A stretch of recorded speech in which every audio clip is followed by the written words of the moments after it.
So Gavin, some more Master Series TVs to talk about. These are the ones that our members are really interested in because you're going for the curator's intent. So maybe you can tell us about them. Absolutely. So we've got two new Master Series models. I'll start with the headline model, which I guess is the ZG9, which is our new 8K LCD Master Series model, and that is available in or will be available in a 98-inch and an 85-inch. Of course, it's packed full of technology. We've got the X1 Ultimate processor, which is crucial to deliver that 8K picture quality. It's 8K resolution, which is fantastic as well, but that's not the only thing. For 8K to look really fantastic, we need a lot of additional things in there as well. For example, the contrast. So we've got backlight master drive with 8K Extended Dynamic Range Pro controlling what that backlight does.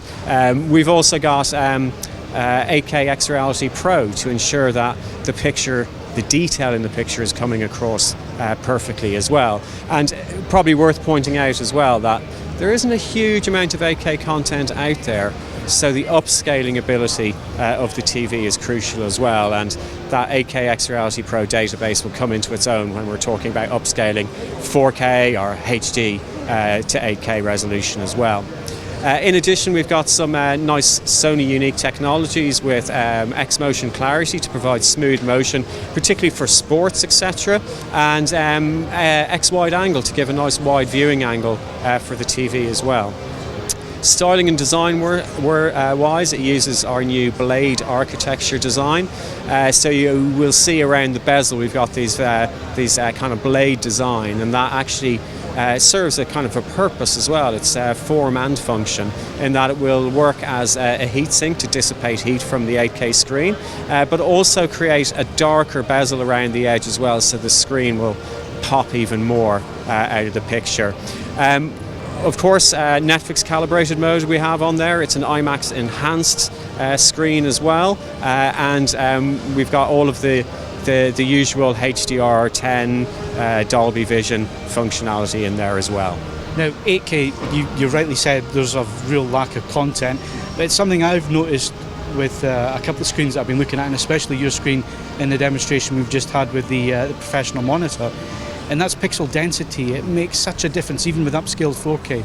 Absolutely, and what we're trying to always achieve is the creator's intent, and the BVMX300 is crucial in this actually, because that's what the creator uses to decide on the look and the feel of whatever they're creating, be it a TV show or a movie.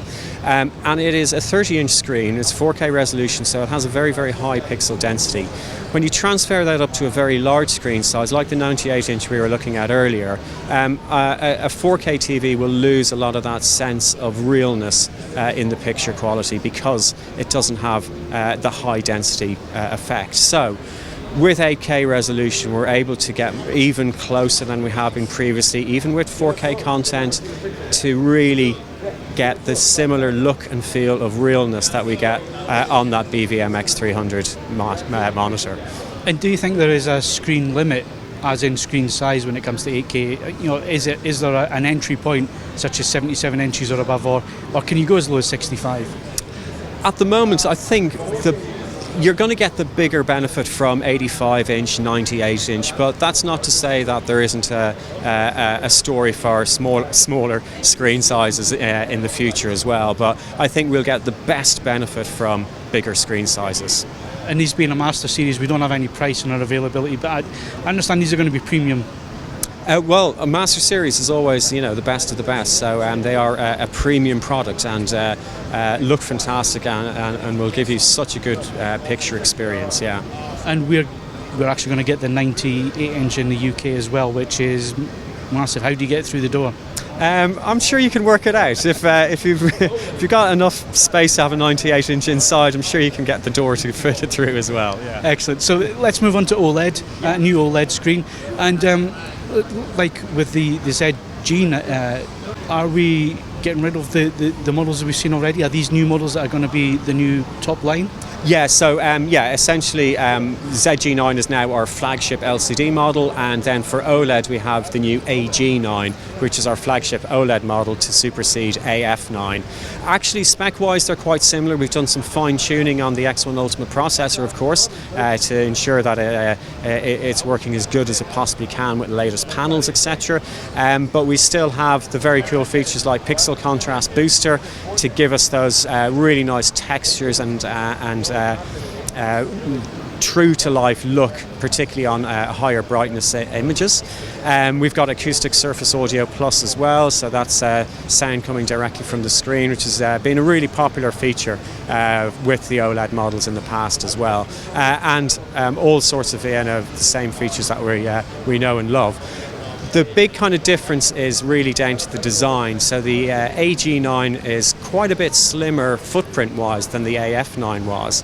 And actually that will allow it to mount quite a bit closer to the wall. We're going to have an optional wall bracket, a swivel wall bracket. And when that's used to affix the AG9 to the wall, it'll be about 50 millimeters thereabouts away from the wall. It is VESA mount compatible though, so you can use third-party brackets as well, which is fantastic. Yeah. And I've noted you've moved away from the pedestal, lean back design. Was that because of feedback, or is this just a new design language you want to try out? It's a bit of a combination, actually. A lot of people love the lean back design on the AF9 than we had on the A1 previous as well, but I think more people will appreciate the upright design, but it also means it will mount close to the wall. That's the main reason why we've gone for the different design with regards to having it more upright. It's because that means we can get that smaller footprint, and that means we can get it close to the wall as well. And only 2 actuators now for the acoustic surface. What was the design choice there? So again, that's one of the reasons we can make it narrower is by changing the acoustic surface design. But we've got new actuators, a new actuator design that actually improves the mid and the high frequency tone.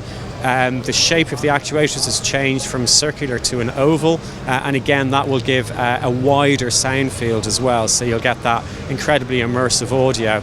And then around the back we've still got twin subwoofers as well, so you'll get all of the low frequency from them as well to give you that all-encompassing audio experience.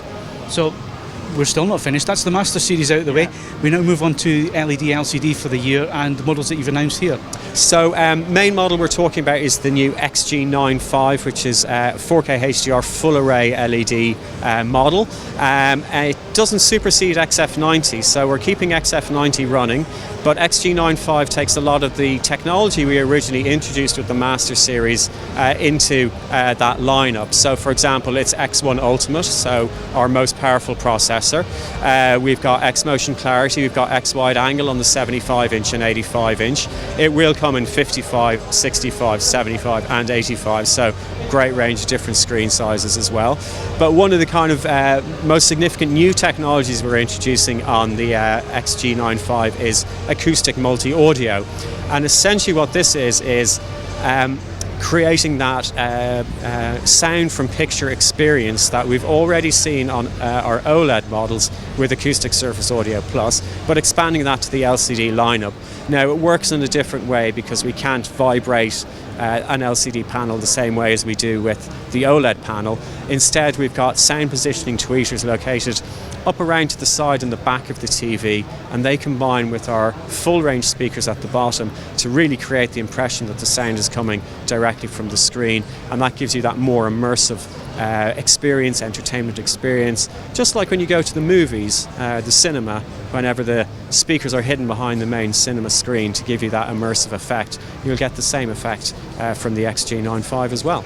And anything else to add to this huge list of new products coming along? When will we get to know a bit more about them for the UK? For the UK, we'll obviously keep you updated with regards to any pricing and availability information, so keep an ear out for that as well. So, Gavin, I'm not being nasty here, but one of the disappointments I have had in previous Sony TVs has been the remote control. The design of the TVs has been fantastic, and it just feels that the remote just didn't quite live up to that. And you've taken some of that feedback on and you've got brand new remotes for all 3 models. Absolutely, we do take that feedback, and I'm happy to kind of show you our new remote controls. So this comes with ZG9, AG9, XG95 as well. It's our premium remote control, and actually we've listened to how customers use remote controls as well. So there's fewer buttons on it, but also the location of the buttons makes a lot more sense as well. So everything's within fingertip reach. For example, the input button used to be up at the top of the TV, but that's used a lot more now than it used to be in the old days. So now it's within thumb reach basically. Also, for the UK, this will also control set-top boxes as well, so you can have that one remote experience where you don't have to have loads of remotes all over the place. So yeah, glad you like it, and this will come with all the 3 models we've mentioned. Great modelling as well, we'll get you on QVC. You just nailed that. Thanks very much, I've been on before actually. Gavin, thank you very much for your time, and some of the products that we've seen, unfortunately our viewers won't get to see this because the demo was no photography and so on, but I've got to say I was really impressed, and I'm looking forward to seeing more of the models this year. Oh, fantastic, really appreciate that, and glad you enjoyed it. Shows we're going in the right direction as well. Thanks very much, Phil.